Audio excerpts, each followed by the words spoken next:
So in that spirit, it is my honor to introduce this evening's keynote speaker, someone I'm lucky enough to say is a friend, Rabbi Menachem Creditor, a leader who embodies the values of justice, moral courage, and remembrance.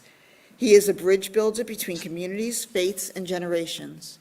Rabbi Creditor is a globally respected American rabbi, author, musician, and dynamic educator whose work bridges ancient Jewish wisdom with contemporary life. He serves as UJA Federation's Scholar in Residence. With millions of views of his videos and essays, he was named by Newsweek as one of the 50 most influential rabbis in America.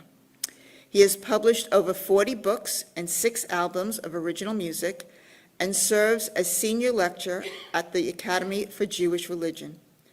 Rabbi Creditor lives in New York with his wonderful wife, singer Neshama Carbuncle, and their family. So ladies and gentlemen, please help me welcome, very warm welcome, to Rabbi Menachem Creditor.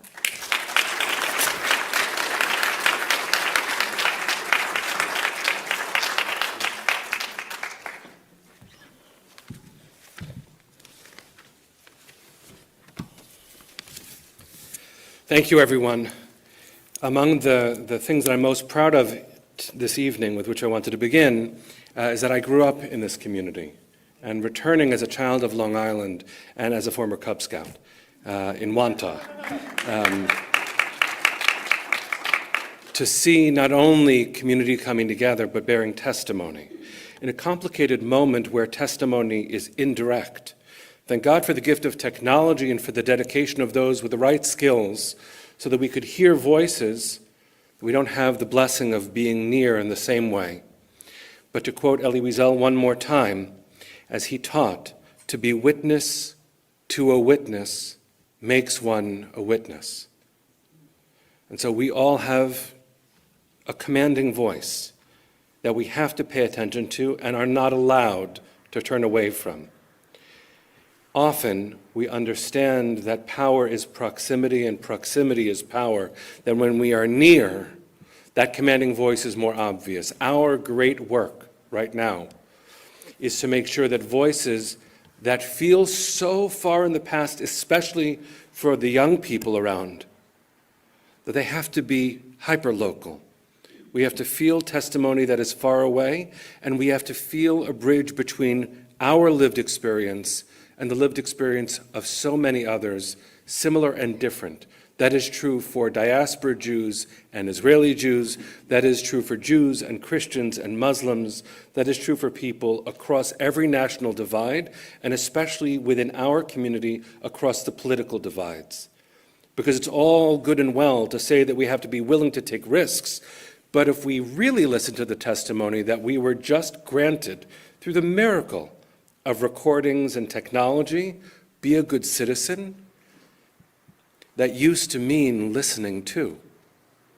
And so as Jews, we absolutely know the price of silence, and it does grow, and it's contagious, and avoidance as a way of just not dealing with it, or going on social media where all you hear is people who agree with you, and you can block people who don't, or be cruel, God forbid. This might not be specific to the Shoah, but the context here matters. What do we want our community to look like is one of the ways that we respond to the horrors of the Shoah. Because not enough people asked such a question. And as Mindy so correctly pointed out, from the Jewish standpoint, the big difference between then and now is not people's willingness to be cruel. The big difference is that with the birth of the State of Israel, the rebirth of the Jewish people in our homeland, we regained a sense of pride and dignity on earth, and everyone deserves that. The Shoah tells us the necessity of saying so as Jews. That's not the purpose of Holocaust education. The purpose of Holocaust education is knowing that it happened, and knowing that it could happen. And for all of the political complexity of this, especially geopolitically right now, if we really are witness, then we have to do what Elie Wiesel was willing to do too. Go to Darfur and say, if you say never again, we have to mean it. Never again for us, never again for anybody. What a valiant, brave, and from my lived experience, strange practice, but essential one, to light an additional candle for those who are not Jewish, who are also targeted, the LGBTQ community, political dissidents, and in our world, across any stigma. It's not that the Shoah, the Holocaust, should be malleable enough to be just another lesson in bullying is bad. It can't be that. It's a specifically Jewish experience. But all of our holidays, all of our sacred texts are there to remind us of the essential message that we are all created in the divine image. When we emerge from Mitzrayim, free for the first time after bondage in Egypt, the Torah commands us immediately that there should be one law for the ger and the ezrach, for the stranger and the citizen alike, equal under the law, under the Torah's notion of law. And then we are told 36 times, remember what was done to you, never do that to anyone else, and always speak up if you hear any of it being done.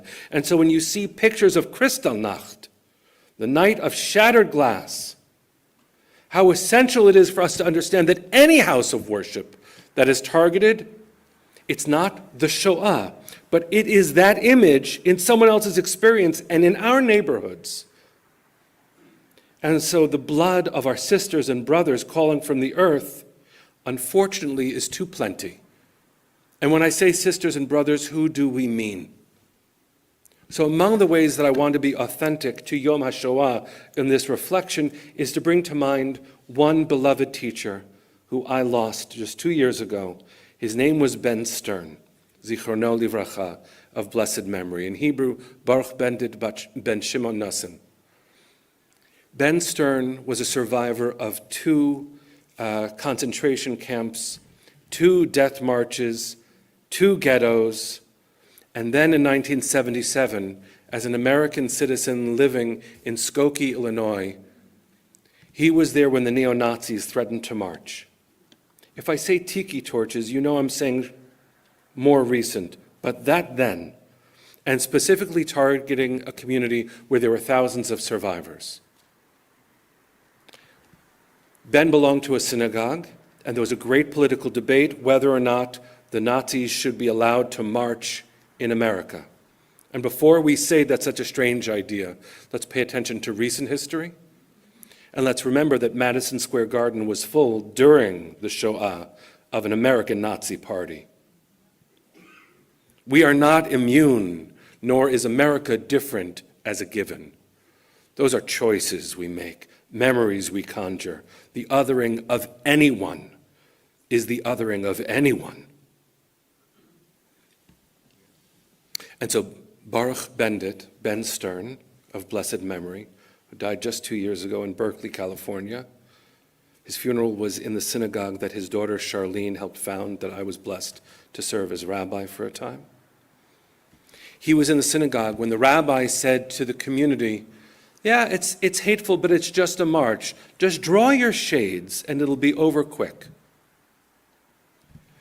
Ben was sitting somewhere in the middle, and he got up and he shouted at the rabbi, "Not today, not here." It's not that the Shoah should be reduced to one response, but how dare we not say in our community, not today, not here, not for Jews, not for anyone, not for Muslims, not across racial lines, not against immigrants, not against LGBTQ people. For all of the political complexity of this moment, human dignity should be a given, especially in light of the indignities and dehumanization that led to this and could lead again. And there are rumblings in our hearts, fear as Jews with the increasing blasphemy of anti-Semitism. But it isn't the only hatred that we face. And if all we do is look within, well, thank God we do. But if all we do is look within, are we being authentic to the tradition we've been handed? So I want to share a few different thoughts. I'm not going to tie this together in a bow. History doesn't allow that. And we haven't written this chapter yet. We barely remember that one. There are studies these days that are showing that so many public school students don't even know the name Auschwitz. So the basic understanding of this history is being lost with the loss of historical literacy of all kinds. We have to pay attention to all of that, and we have to pay attention to the agency that we have right now. So quickly, a vignette. In a wonderful book edited by David Issei, who founded StoryCorps. It's a program on NPR where people interview each other, and then the interview is recorded and placed in the Library of Congress with guided questions. It is an example of testimony, and the book is called Listening is an Act of Love. And it is. Listening is an act of love. Bearing testimony is an act of love. Becoming a witness is an act of love. So in this conversation that's recorded in the book, a daughter of a survivor shares her story. And she says, "My dad told us stories of the Shoah, but they were always the stories where he and his friends were the little rascals." Anyone know the little rascals? And they were always outsmarting the foolish Nazis. And she says, "I know that wasn't how it was. But those are the stories he was willing to tell me, and so many survivors immediately after the war did not tell the story, and so many American Jewish communities didn't want to hear it either. It took bravery and courage until there was an expectation, as weird as that is to say, that testimony would be offered by survivors. To this day, there are some, too few." So she tells a story about asking her father over and over, "Dad, tell me how it really was. I know that's not the truth." And he refuses. He refuses to tell her. Finally, she shares, he's toward the end of his life, and it's clear he doesn't have long. And she says, "Dad, tell me." And he gets mad finally. And he says, "You know why I haven't told you?" I'm thinking specifically of people younger than me in the room. With tears in my eyes, I say this. "I didn't tell you this because I live in a room. And I can't get out of this room. And once I tell you what happened, you're going to be in this room with me. And you won't be able to get out." And she said, "Dad, I need to know. Tell me now." And he did, she says. And then she ends with, "And he was right. Now I'm in that room too." But to be in that very complicated room, which unfortunately has had echoes and echoes and echoes, speaking specifically as a Jew in our lived experience, is an unfathomable repetition of threats against our very lives. It should be blasphemous in our eyes, however much gratitude we should also have to police and to CSS and to all the community organizations. What a blasphemy against human dignity that anything should be necessary like that. I have a dear friend who's an Episcopal priest who visited my office at UJA in the city, and he said, "Where's the bathroom?" And he showed him where the bathroom is, and he came back, he says, "Why does it have that like triple lock thing in the bathroom?" And as he looked at my eyes when he asked, he goes, oh. What becomes normalized should be unacceptable. It's not normal.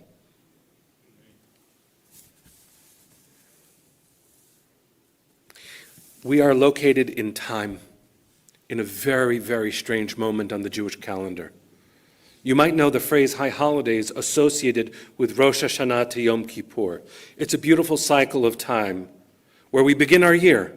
Rosh Hashanah, the world is reborn. Yom Kippur is when we are granted, please God, another chance to get it right. And the days between are fascinating. The days between, those 10 days we call Aseret Yemei Teshuvah, 10 days of repentance. It's a path and a journey that links those two holy days. For the modern Jewish people, we are in, right now, the high holy days.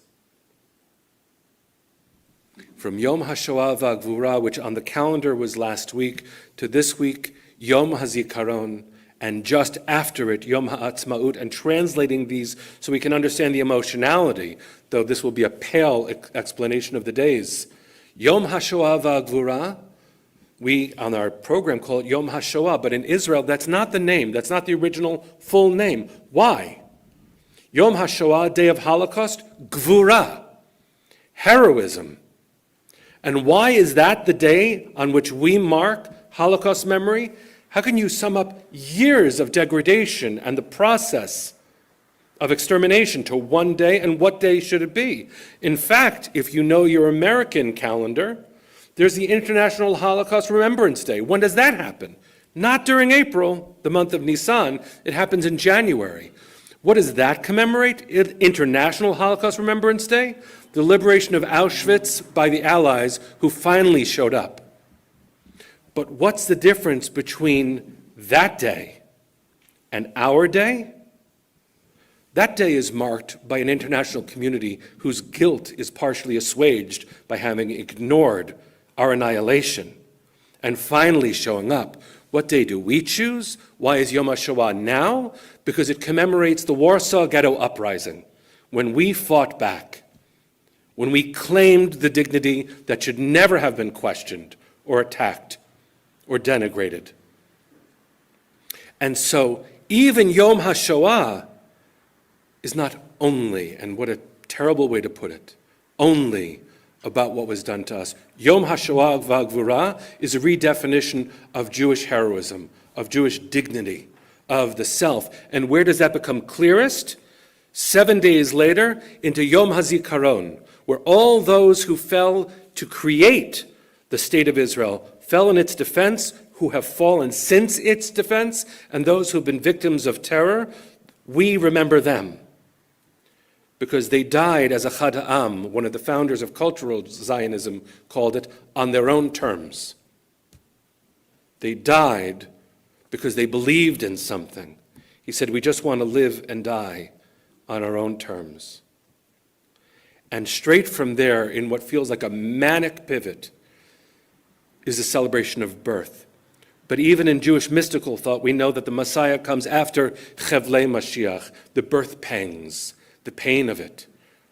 I say this as a man, I don't obviously know. But the pain of birth is something to be reckoned with. And what a gift to believe, to know, to recognize, to celebrate that this moment that we are in, we are right between those two poles, between Yom HaShoah VaGvura into Yom HaZikaron and then Yom HaAtzmaut. What a gift to be a free Jew saying this, to be a proud Jew saying this. My family only started wearing a kippah and a Jewish star and Jewish lettering on necklaces in an outward sign of pride when Israel won the war in 1967. It transformed the notion of being a Jew in public. What are the 7 days between to be called? The high holidays in the fall, we call those 10 between days Aseret Yemei Tshuva, 10 days of tshuva, of repentance. What are these 7 days? Many have started calling it Shivat Yemei Tkuma, 7 days of standing up again, 7 days of fulfillment, of being our full size in the world. So I just want to ask everyone in the room, Jewish and not, no matter what you believe about God, and we are fundamentally a non-fundamentalist faith, so I would never tell you what to believe. I'll just tell you that I believe that God's image is in each one of you, in each one of us. So I would ask you to do something very simple with a very big ramification in your own spirit, which is sit up straight. I'm really asking you. I'm not looking at anyone to see who's doing what. But sit up straight.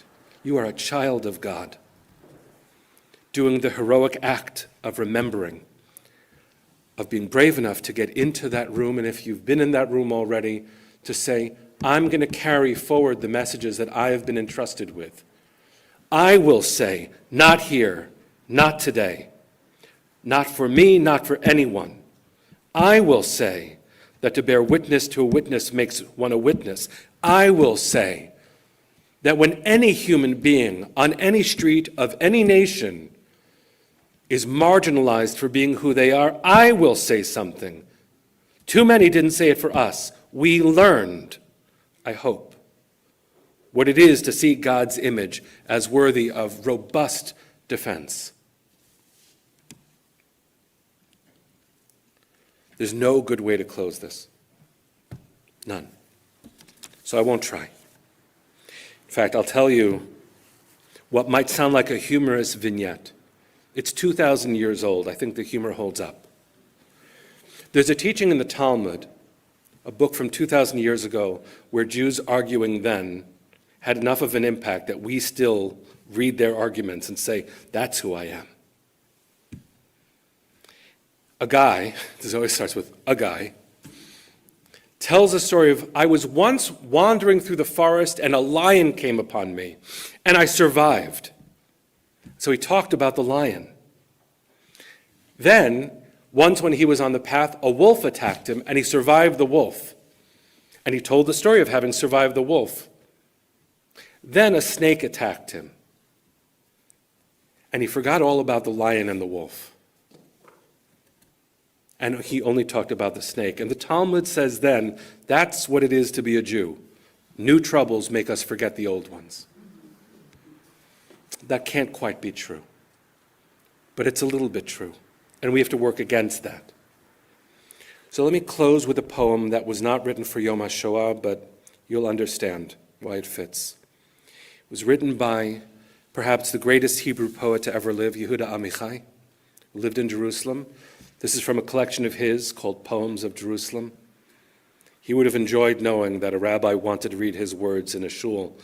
He never would have gone into a shul. In fact, he has a great poem about going into a museum that had an old synagogue recreated, and that was the synagogue that he was comfortable going to. So I'll read it in the Hebrew because it should be read in the Hebrew first. And then I'll read you a translation. I know it'll resonate. But hear the majesty of a recreated indigenous Hebrew language as also a response to today. Kol hadarot shlefanai. Kol hadarot shlefanai tarmu oti. Kim'a k'dei she'ukam kan b'Yerushalayim bevat achat. Kmo veit tefila o mosad tzedakah ze mechayev. Shmi hu shem tormai ze mechayev. אני מתקרב לגיל מות אבי, צבעתי מותלית בהרבה טלאים, אני צריך לשנות את חיי ואת מותי יום יום, כדי לקיים את כל הנבואות שניבאו אותי, שלא יהיו שקר, זה מחייב. עברתי את שנת ה-40, יש מישורות שבהן לא יקבלו אותי, בשל כך, אילו הייתי באושוויץ, לא היו שולחים אותי לעבוד, היו שורפים אותי מיד, זה מחייב. All the generations before me donated me, bit by bit, so that I'd be built all at once here in Jerusalem like a house of prayer or philanthropy. It obligates. My name is my donor's name. It obligates. I'm approaching the age of my father's death. My last will's patched with many patches. I have to change my life and my death daily to fulfill all the prophecies prophesied for me, so that they won't be lies. It obligates. I'm past 40 now. There are jobs I cannot get because of this. Were I in Auschwitz, they would not have sent me out to work, but gassed me straight away. It obligates. All the differences that we think matter. Within the Jewish community, we often say, what kind of a Jew? What's your denomination? What are your politics? It wouldn't have mattered. And in this room, would it have mattered? All the things that we think divide us, would it have mattered? No, and that obligates. Did we hear words today from Egon Salmon of blessed memory? He obligates. He speaks to us still today.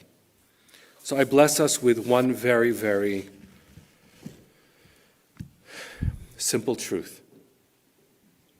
It's not simple for us to do, it's not simple to learn, but since we don't have a choice, we might as well choose it. That when we say as a Jewish community the words Am Yisrael Chai, the people of Israel lives, we don't say it casually, and we don't allow it only to be reflective of our inner worth. We exist and live as a Jewish community and are called to be witness to all that we as a people have seen for thousands of years. In fact, we have endured when the dominant oppressors that hurt us for millennia crumbled. We are here.